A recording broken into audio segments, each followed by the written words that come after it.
রোহিণী মনে মনে বলে উঠল, বাবা বেশি রোয়াব। অভিককে মেসেজটা করে ঘুমিয়ে পড়েছিল সে। সকালে উঠে দেখে একটা নিরামিষ শুকনো ওকে ছাড়া সে আর কিচ্ছু লেখেনি। আমাদের নায়িকার দেমাকও কিন্তু কম নয়। আর কোনো মেসেজ বা যোগাযোগ করল না সেও। বিছানা ছেড়ে উঠে ফ্রেশ হয়ে আগে রেওয়াজ করতে বসল রোহিণী। এই অভ্যেসটা ছোটবেলা থেকেই চৌধুরী বাড়ির কচি কাঁচাদের শেখানো হয়। ঘুম থেকে উঠে সবার আগে রেওয়াজ, তারপর বাকি সব। ঘুম ঘুম চোখে তানপুরা নিয়ে বসল রোহিণী। চোখ বুজে একের পর এক সুর লাগাতে শুরু করলো ঠিকই, কিন্তু কিছুতেই আজ ঠিক যেন মন বসছে না রেওয়াজে। বারবার চোখ চলে যাচ্ছে ফোনের দিকে। নতুন কোনো মেসেজ এলো কি? কিন্তু না, সেগুলো একেবারেই বালি। মাঝে মাঝে সেই জন্য সুর থেকে গলা সরে যাচ্ছে রোহিণীর। আর পাশের ঘর থেকে মা বলে উঠছে, কি রে, কোন দিকে মন তোর? সঙ্গে সঙ্গে রোহিণীর উত্তর, না না, এই করছি তো। সব সময় ফাঁকিবাজি করলে আর সুর আসবেই বা কোথা থেকে? সারা দিন তো তোমার ক্যাম্পাস আর মিছিলেই গলা চিরে বসে থাকো, সেসব খবর কি রাখি না ভাবছো? ঝাঁঝিয়ে উঠল মা। এবার একটু রেগেই উত্তর দিল রোহিণী, হ্যাঁ তো সেটাও তো জরুরি বলেই করি। এমন কিছু বিশাল গলার চাপ পড়ে না। আর এমনিতেও আমি গলার জন্য সংগঠনের কাজ বন্ধ করার কোনো কারণ দেখি না। তার কেন দেখবে?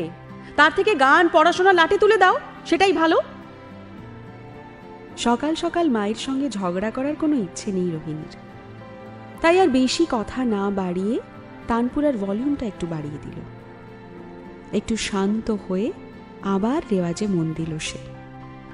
এবার মায়ের ভয়েই সুর আর এদিক ওদিক হলো না। প্রায় ঘণ্টাখানেক গান নিয়ে বসে তারপর রোহিণী উঠে পড়ল। ঘড়িতে তখন 11টা বাজতে যায়। তানপুরা রেখে এসে পড়ার টেবিলে বসল। আরতি দিয়ে এসে খাবার দিয়ে গেল। খেতে খেতেই বই খুলল রোহিণী। মেয়ে আমাদের কিন্তু বেশ গুণী। এই সব কিছুর মধ্যে আবার নেট পরীক্ষার জন্য প্রস্তুতি নিচ্ছে। আগামী বছরের মাঝামাঝি সময় ওর পরীক্ষা। মন মতো ইউনিভার্সিটিতে ফেলোশিপ নিয়ে পিএইচডি করতে চায় রোহিণী। তাই নেট পরীক্ষাকে নিয়ে ও ভীষণ সিরিয়াস। সপ্তাহে একদিন করে ঘড়ি ধরে পেপার সলভ করে, কিন্তু এখনও ঠিক আশানুরূপ নম্বর হচ্ছে না। প্রায় 2 ঘন্টা বসার পরে একসময় মা ঘরে এলো। কি রে, তুই নাকি বিসর্জনে অপর্ণা না কি একটা করছিস যেন? বই থেকে মুখ না তুলেই রোহিণী বলল, হ্যাঁ করছি তো, কেন কি হয়েছে?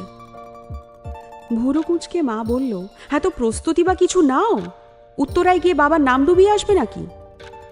আজকে রিহার্সাল না? হ্যাঁ সন্ধেবেলা। হ্যাঁ তো কিছু একটা প্রস্তুতি নিয়ে যা।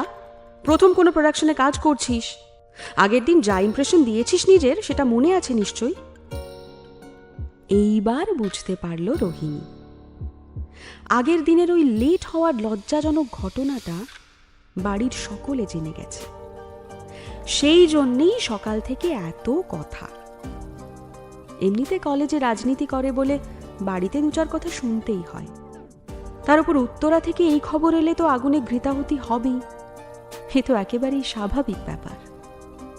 শান্তভাবে রোহিণী বলল, আরে আগের দিন ক্লাস শেষ হতে হতেই দেরি হয়ে গেছিল। তারপর মাথা থেকে বেরিয়ে গেছিল যে সংগঠনের মিটিংটার কথা মনে ছিল।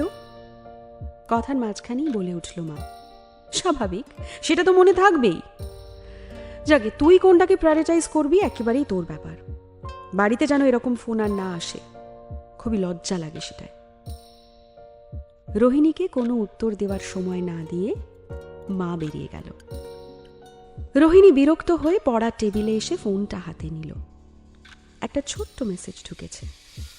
শ্রীমান অভিক রায় লিখেছে, তাহলে 5টা নাগাদ ঢুকছি। হায় রে বাঙালি, ঘুম থেকে উঠে অপর্ণার উত্তর না পেয়ে মনটা আনচান করে উঠেছে আমাদের সৌমিত্রর। গত রাতের কলার তোলা ওকেটা এখন কেমন যেন ফাঁসের দড়ি মনে হচ্ছে। আরে ইগো ফিগো চুলোয় জায়গাকে হল বুকিং হোক, তবে তো ম্যাটিনি শো। এবার আমরা সুরসুর করে চলে আসি আমাদের নায়কের কাছে। ওর জীবনে তো কোনো তাড়া নেই। তার মতে ঈশ্বর নেই ঠিকই, কিন্তু তার ট্যালেন্ট একেবারে ঈশ্বর প্রদত্ত। তাই ওই রেওয়াজ বা প্র্যাকটিস এসবের ধার ধারে না আমাদের অভিক। কিন্তু আজ দিনটা আলাদা। ঘুমটা একটু তাড়াতাড়ি ভেঙেছে স্যারের। এখন আলমারি তোল পাড় করে পাঞ্জাবি খোঁজা হচ্ছে বিকেলের জন্য। কিন্তু আবার মাকে ডাকাও যাবে না। কাল রাতে যা হয়েছিল, মার সাথে কথা বলার এখন খুব একটা সাহস হচ্ছে না। শেষমেশ নিজের পছন্দ মতো একটা নীল পাঞ্জাবি বের করলো অভিক। ঘুম থেকে ওঠার পর এখনো ও ঘরে যায়নিও, কিন্তু এবার প্রচন্ড খিদে পেয়েছে। তাই খাওয়ার ঘরে এসে দেখলো বাবা, মা, বুকু কেউই নেই। বেডরুম থেকে কথা শুনতে পাচ্ছে ও। ফ্রিজ খোলার শব্দে ঘরে কথা একটু থামলো, কিন্তু 2 পিস পাউরুটি আর মাখন নিয়ে তাড়াতাড়ি ঘরে ফিরে এলো অভিক। গিয়ে বিসর্জনের স্ক্রিপ্টটা নিয়ে বসল। যে মুহূর্তে প্রথম সিন পেরিয়ে সেকেন্ড সিনে ঢুকলো, আবারও অভিক পৌঁছে গেল উত্তরার ওই হল ঘরে। সেই মোমবাতির আলো, ঠান্ডা হাওয়া, সেই অপর্ণা, মানে রোহিণীর ওই চোখ, সব কিছু যেন আবার অভিকের সামনে ভেসে উঠল। ওই গলার স্বর, ওই ছবি তার মনে একেবারে গেঁথে গেছে। তার মধ্যে এইরকম ব্যাকুলতা যে ঘটাতে পারে শুধুমাত্র একদিনের দেখায়, তার সামনে রোয়াব দেখাবে অভিক, তাহলে তো জগৎ সংসার থেকে ভরসা উঠে যাওয়ার জোগাড়। তাই আবার সুরসুর করে ফোন হাতে নিয়ে মেসেজ বক্সটা খুলল আমাদের নায়ক। যথারীতি বেকার বেকার কাল রাতে বেশি ভাও খেতে গেছিল, এবার নাক কান কেটে লেখো মেসেজ। কিন্তু ছেলে আমাদের একটুখানি কায়দাবাজি শিখেছে, তাই টুক করে দেখা করার টাইমটা জানিয়ে দিল নায়িকাকে। কিছুক্ষণের মধ্যেই উত্তর, ঠিক আছে। আপাতত জয়সিংহের ভেতর নানান উৎফুল্লতার আকুলি বিকুলি চলছে, আর কলকাতার 2 প্রান্তে দুজন মুচকি হেসে বিসর্জনে ডুব দিয়েছে। ব্যাস, তাহলে স্টেজ সেট, নায়ক নায়িকার রংবাজি শুরু হয়ে গেছে। এবার সেটা কোন দিকে যায়, কে কোন নদীতে গিয়ে ডুবে ডুবে জল খায়, দেখা যাক।